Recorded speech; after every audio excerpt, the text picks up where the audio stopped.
जय श्री राम। स्वागत है मेरे परम प्रिय भाई बहनों। रात्रि के 3:30 बज रहे हैं। जिन भाई बहनों ने ग्रहण के विषय में प्रश्न किया है उनके प्रश्नों का उत्तर देने जा रहा हूं।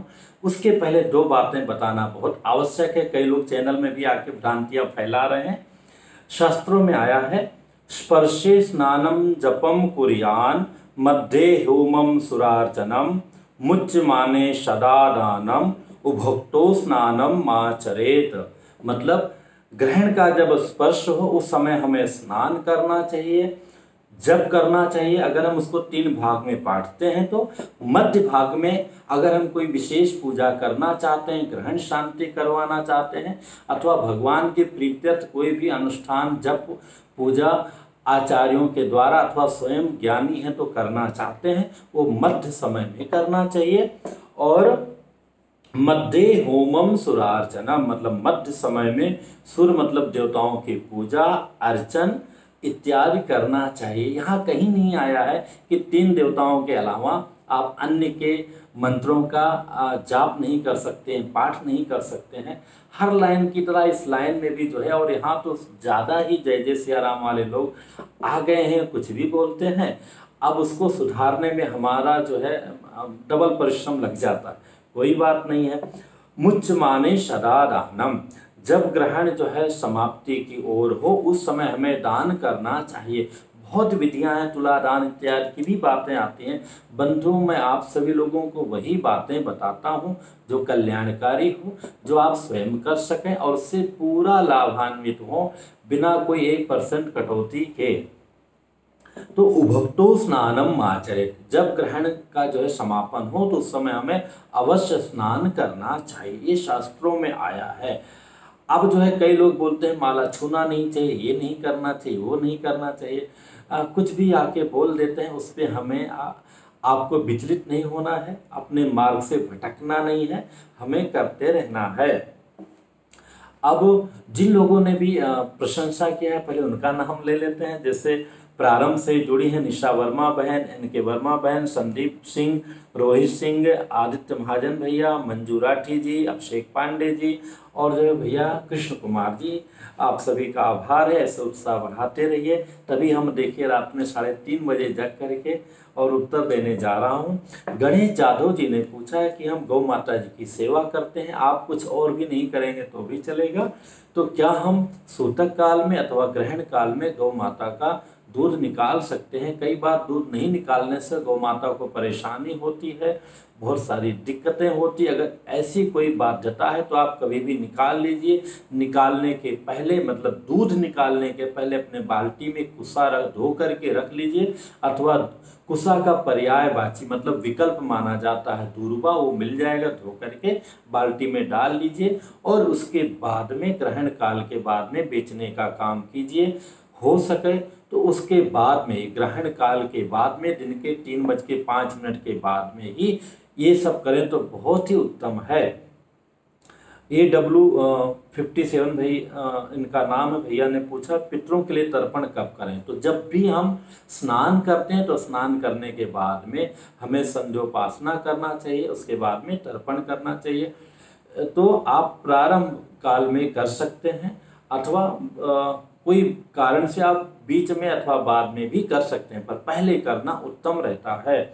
मोलिन अग्रवाल भैया ने पूछा है, शुरू से जुड़े हैं, बहुत प्यारे हैं, कि संकल्प न्यास आदि ये सब हमें करना है क्या गुरुजी? तो अगर आता है आप कर सकते हैं तो अवश्य कीजिए, लेकिन जिनको नहीं आता है वो मत कीजिए। वो केवल श्री हनुमान चालीसा का पाठ कर लेंगे तो भी हो जाएगा, अथवा जिन मंत्रों का जिन पाठ का आप नित्य डेली करते आए हैं उनको कम से कम डबल कीजिए, नहीं तो एक बार कर लेंगे तो भी कार्य हो जाएगा। अन्न भंडार में भी कुसा रखने के लिए आपने पूछा है, अगर रख देंगे तो बहुत उत्तम है, ना रखेंगे तो भी चलेगा। और इसके बाद में ये अक्षता नीलम बहन ने पूछा है, सूर्य को जल चढ़ाना है, देखना है, देखूं ना देखूं? तो जो 4 राशि वाले बताया था मैं, उनको छोड़ करके किसी को नहीं देखना चाहिए। अगर आपने वीडियो नहीं देखा है तो मत देखिए। आप जल चढ़ाना आवश्यक है, ऐसा करके उनसे आंख मिलाना आवश्यक नहीं है, लेकिन ये जल आप अवश्य अर्पण कीजिए। प्रारंभ में भी कीजिए, मतलब सूतक में भी हम सूर्य को अर्घ दे सकते हैं, और उसके बाद में ग्रहण काल में तो स्नान के बाद में हमको अर्घ देना ही चाहिए। आशीष TRI भाई ने पूछा है संकल्प में क्या बोले, उनको नौकरी चाहिए। तो देखिए, जो संकल्प है वो हिंदी शब्दों का महत्व नहीं है, संस्कृत के शब्दों का महत्व है। अगर आप वो जानते हैं अच्छी तरह, पहले पता होता तो हम आपको बनाकर भेज भी देते। तो जो मानसिक संकल्प हो सबसे उत्तम है, इसमें गड़बड़ी भी हो सकती है। सच्चे मन से कीजिए। सो तुम जानो अंतर्जामी, प्रभु सब जानते हैं, निश्चित जो है आपकी अभिलाषा पूरी करेंगे। इसके बाद में प्रतीक शुक्ला जी ने पूछा सूतक में पूजा कैसे करें, सूर्य को अर्घ दे कैसे दें। सूतक में अपने घर के भगवान की पूजा नहीं करनी है, किसी की भी पूजा नहीं करनी, लेकिन सूर्य अर्घ आप दे सकते हैं, उसके लिए कोई मनाही नहीं है। जैसे एक विशेष स्थिति में डॉक्टर पेशेंट को देख सकता है, कर सकता है, ऐसे सूतक के भी 3 प्रकार हैं। जो जन्म का सूतक है उसकी अलग विधा है, जो मरण का सूतक है उसको सूतक बोलते हैं, अलग विधा है, और जो ग्रहण का सूतक है उसकी अलग विधा है। इसमें आप स्नान कर सकते हैं, और उसके बाद में नित्य जैसे संध्या करते हैं एक बार कर सकते हैं, और उसके बाद में पुनः करना चाहिए। इसके बाद में इनका 3 प्रश्न था प्रतिभा शुक्ला बहन का, कि दूसरा प्रश्न था कि दादी चाय पीती हैं, वो बीमार रहती हैं, तो बिल्कुल दादी पहले भी पी सकती हैं, बीच में पी सकती हैं, कभी भी पी सकती हैं। जो बच्चे हैं, वृद्ध हैं, बीमार हैं, वो चाय पी लें, सामान्य भोजन कर लें, फलाहार कर लें, दवा खा लें, उनके लिए कोई मनाही नहीं है। माला ना हो तो क्या करें, वो आप बिना माला के भी कर सकती हैं। आप एक नियम बना लीजिए कि आप 11 मिनट करेंगे, 21 मिनट करेंगे, 101 मिनट करेंगी, उस तरह से कर सकते हैं। ना काउंटिंग की जाए तो बहुत ही अच्छी है, पर हमारा माला से हेल्प मिलता है, नहीं है तो कोई बात नहीं, करना आवश्यक है। जैसे दौड़ना आवश्यक है, चाहे कैनवास का जूता पहन करके दौड़ने का आदत डाली, या सामान्य सैंडल पहन करके, या नंगे पैर भी, तो कार्य करना बहन आवश्यक है। क्या ग्रहण काल में स्वाध्याय, अच्छा नहीं, माला इनका हो गया। राजेश शर्मा भैया पूछते हैं कि बहुत प्यारे हैं, इनसे बातचीत भी होती है कि गुरुजी जो हम आपने अनुष्ठान बताया था वो कर रहे हैं, अब हम एक्स्ट्रा और नहीं कर सकते हैं। तो सबसे मेरा निवेदन है कि जो डेली आप मतलब पाठ करते हैं अथवा जप करते हैं, जब वो सारा पाठ आप ग्रहण काल में कर लीजिए। तो राजेश भैया जो आप नित्य जो है पाठ करते हैं श्री हनुमान जी का, वो ही सारा पाठ जो है आप ग्रहण पीरियड में अपने बच्चों के साथ या जैसा करते हैं वैसा कर लीजिए। शुभम मिश्रा जी पूछते हैं, इनका 3 प्रश्न है। दुर्गा सप्तशती पढ़ें, विधि कैसे करेंगे। तो जो भी सप्तशती का विधि उसमें बिल्कुल दोष नहीं लगता। आचमन भी कीजिए, प्राणायाम भी कीजिए, न्यास भी कीजिए, ग्रहण काल में तो सिद्ध हो जाता है, कोई भी दोष नहीं। जैसे आप करते आए हैं वैसे कीजिए। और उसके बाद समाप्ति के बाद मतलब ग्रहण समाप्ति के बाद में फल कब ग्रहण करें हर व्यक्ति के लिए, तो समाप्ति के बाद हमें स्नान करना है, उसके बाद में पुनः सूर्य भगवान को अर्घ देना है, और जो जनेऊधारी है उनको पहले जनेऊ चेंज करना है, बाद में अर्घ देना है। उसके बाद में घर के भगवान का अगर मंदिर है तो मंदिर की सफाई करके भगवान का पूजा करके, उसके बाद में उधर किचन की सफाई होके बन जाएगा। भगवान को भोग लगाते हैं तो भोग लगा के, नहीं वैसे जय जय सिया राम कर लीजिए। वो चाहे 15 मिनट के बाद कीजिए, चाहे 10 मिनट के बाद कीजिए, चाहे 1 घंटे के बाद कीजिए। जब जो है ग्रहण समाप्त हो गया उसके बाद में कोई दोष नहीं, पर स्नान करने के बाद ही ये सब ग्रहण करना है। क्या ग्रहण काल में स्वाध्याय कर सकते हैं? जो भी बच्चे पढ़ाई करते हैं, हाँ बिल्कुल ग्रहण काल में एक बार जो है उनकी जो मेन बुक है वो भी जो है वो पढ़ लेंगे।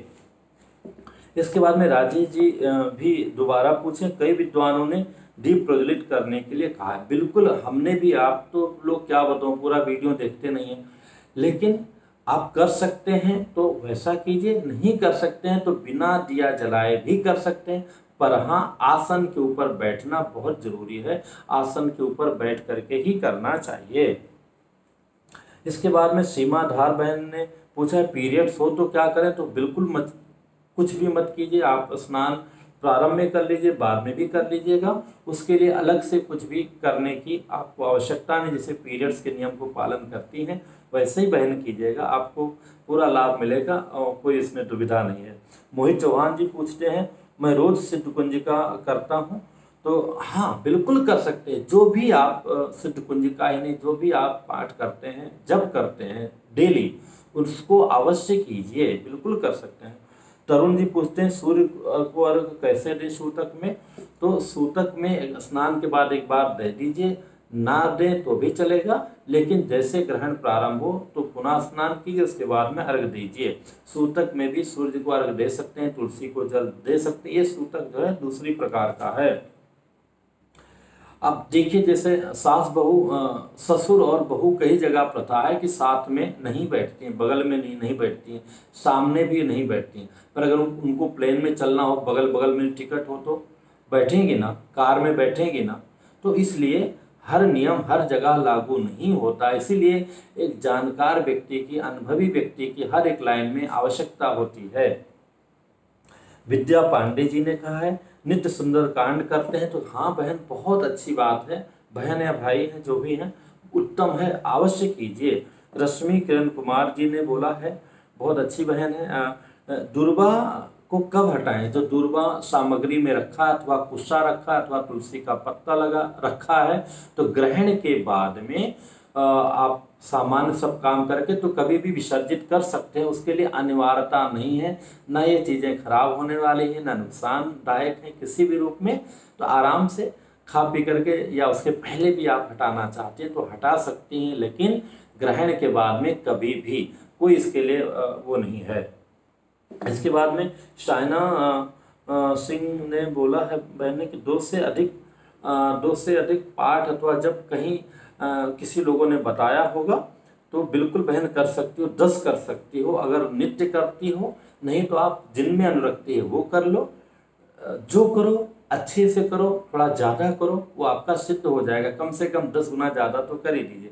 बहुत बड़ा है, माल्या सुंदर कांड है, तो एक ही पाठ कर लीजिए। जो बड़े पाठ हैं उनको एक ही कर लेंगे तो अच्छा हो जाएगा।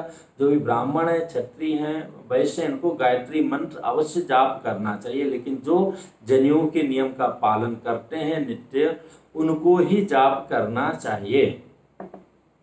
और जानकारी.com के भाई बंधु ने पूछा है, जब पाठ सूर्य उपरोक्त बातें और पूजा में, हाँ जानकारी.com के भैया ने पूछा है कि पूजा नहीं करना है तो आप बोलते हैं और ये सब करने के लिए बोलते हैं, तो क्या अंतर है? तो भैया हो, जो भगवान की हम नित्य पूजा करते हैं अपने घर में अथवा मंदिर में, वो कार्य ग्रहण काल में नहीं करना है। पूजा की पूरी विधि जैसे हमने बताया था, मध्य होमम सुरार्चनम, मध्य में होम कर सकते हैं, वो कर सकते हैं, मतलब सुर मतलब देवताओं का, अर्चन मतलब पूजा कर सकते हैं। पर अगर ऐसा नहीं है तो हमने आपको केवल जो भी विधि बताई है पिछले वीडियो में जिस पर आपने कमेंट्स किया था, तो उसमें जो है आपको हमने पाठ के लिए और जप के लिए ही कहा है, ठीक है। लेकिन आप चाहें तो कर सकते हैं, पर हमने जप और पाठ के लिए कहा था। पूजा एक प्रकरण हो गया, जप और पाठ एक प्रकरण हो गया। तो इस प्रकार से बहुत सारे प्रश्न आए।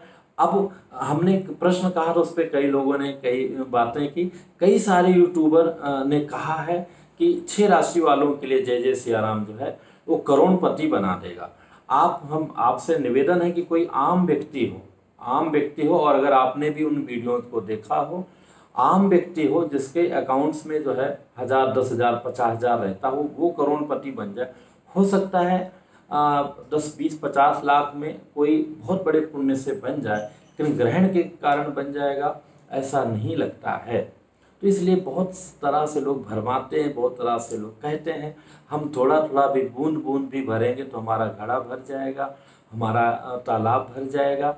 और इस तरह से हम ज़्यादा के चक्कर में जय जय सियाराम, ना हमको राम मिलेंगे, ना रहीम मिलेंगे, ना कुछ हो पाएगा। तो इसलिए हमें बहकना नहीं, भटकना नहीं है, चीज़ों को समझना है। आप एक डॉक्टर के लिए सोचते हैं कि MBBS डॉक्टर हो अथवा तजुर्बेकार हो, अच्छा हो, ऐसे हर एक जगह पर चीज़ें हैं।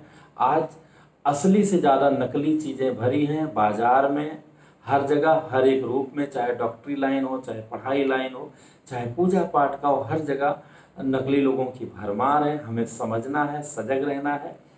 तो इस तरह से मैं भी सेवा कर पाया। फिर मिलूँगा जैसे प्रभु की इच्छा से मौका मिलेगा एक नई जानकारी के साथ में। जय श्री राम। थोड़ा कीजिए, ज़्यादा कीजिए, जितना हो सके उतना कीजिए, पर कीजिएगा अवश्य।